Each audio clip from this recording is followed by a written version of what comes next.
and wrap our hair. It's not enough. If we're not right,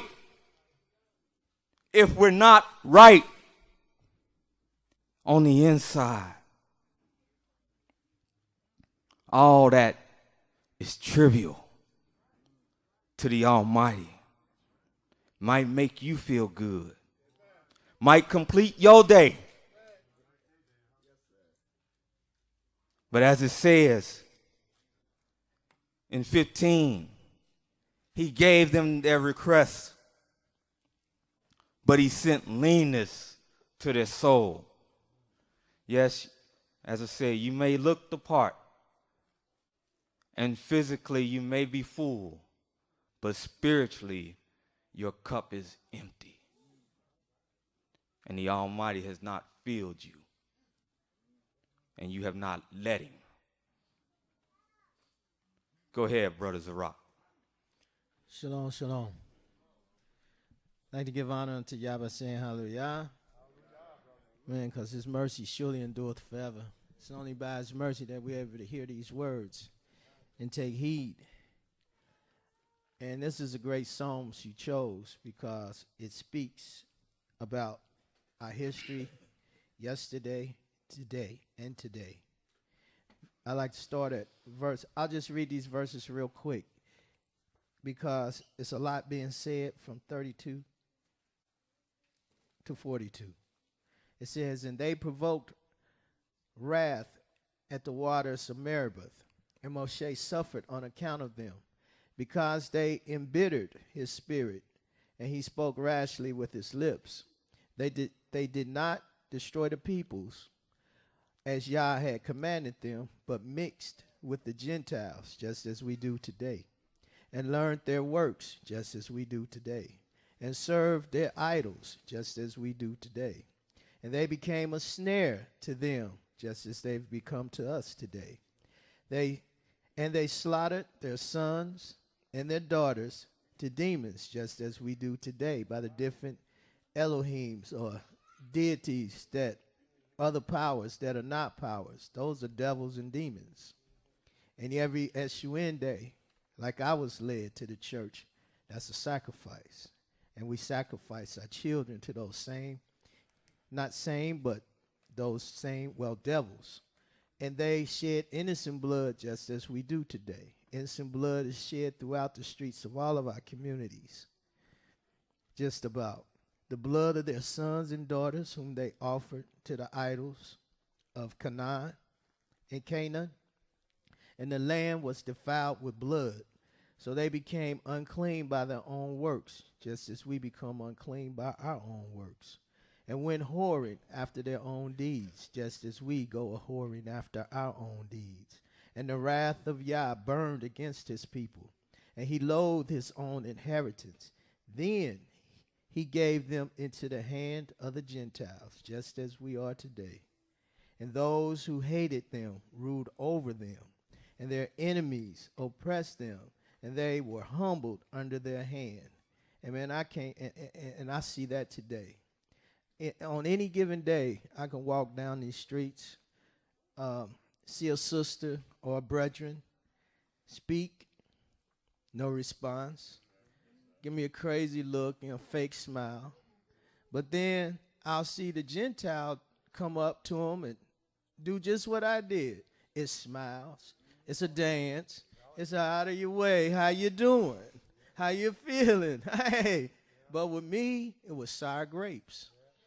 But that was the humbling that our enemies had done through the Willie Lynch syndrome, to have us hate one another, but love our enemies so that he could ride us, so he could get whatever he want out of us. Obedience, hearken unto his word, fear, all the things that we should give to Yah. And this is a great song because it speaks to us yesterday and it speaks to us today. And if we don't heed to it, we'll be right into the future with the same bull crap, as my man say, that same old song. Yes. So, man. And also, one more thing. I mean, I see that hatred also, that humbling. I remember watching, and I see the Willie Lynch syndrome so clear today. I seen a situation on TV on one of the popular TV shows, and they showed the brother and the sister going at each other, just yelling, screaming, hollering, fussing, and fighting, just tearing up each other's guts. And then later on in the scene, the sister, they had her all hugged up on the Gentile, and they was horky-dorky, getting along fine. I mean, man, the enemy has humbled us so much for the wrong reasons. And y'all got a lot of humbling that he's going to do to us all for the right reasons. And I just like to pass with that by saying hallelujah. Praise y'all. Hallelujah.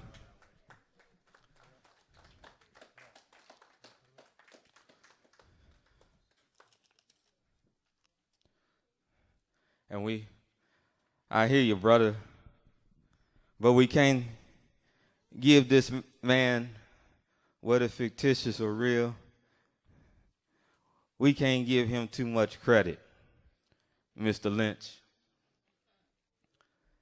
Because before Mr. Lynch was ever an itch in his father's pants, we was like this. The only reason why Mr. Lynch got any credence is because the Almighty used him to bring out, as I said earlier, what was already in us. For the righteous can pick up that letter and read it, and you know they'll burn it. That's what they'll do. They'll cast it away because they can see that it's non-profitable. The people that the Almighty has opened their eyes, they can see the folly of the enemy and trying to live like him and trying to hold fast to what he holds fast to. The people that get caught up amongst our people are the people that want to be caught up. That's what it is. That's what it's always been.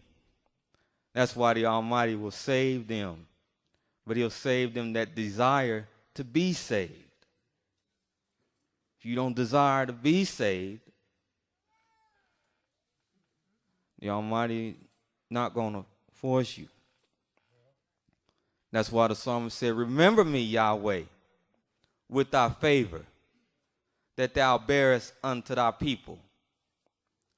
And visit me with thy salvation. Maybe the rest of them don't want it. Maybe the multitude of them don't want it. He said, but I want it, that I may see the good of thy chosen, that I may see the good that you put on Abraham. So deliver me. I don't know about nobody else. So I could sit at the table of brotherhood with Abraham. Deliver me, that I may rejoice in gladness with that nation that you said you're going to save. Because I know you're going to save them. But I want to be there when the saints go marching in. That I may glory in thy inheritance.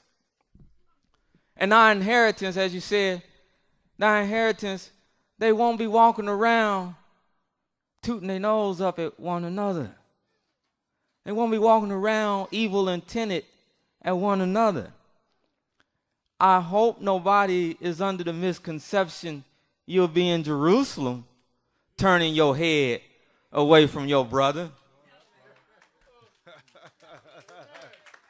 I hope you don't think you'll be in Jerusalem saying, look at that. He's nothing. He should be under the bottom of my foot. I hope you don't think you'll be sitting there. Because not Brother Aaron, but the Almighty got a rude awakening for you. He got a rude awakening for you. So don't get mad at me. Don't get mad at me. I'm giving you the counsel of Yah. Because in 13 it says, that's what get us in trouble. They soon forgot his works. And they didn't wait for the counsel of Yahweh. They didn't wait to see how Yahweh want us to handle the situation. They said, I'll handle it my way. My way. And if I don't think I should forgive her or get over it, I ain't getting over it. And I don't care what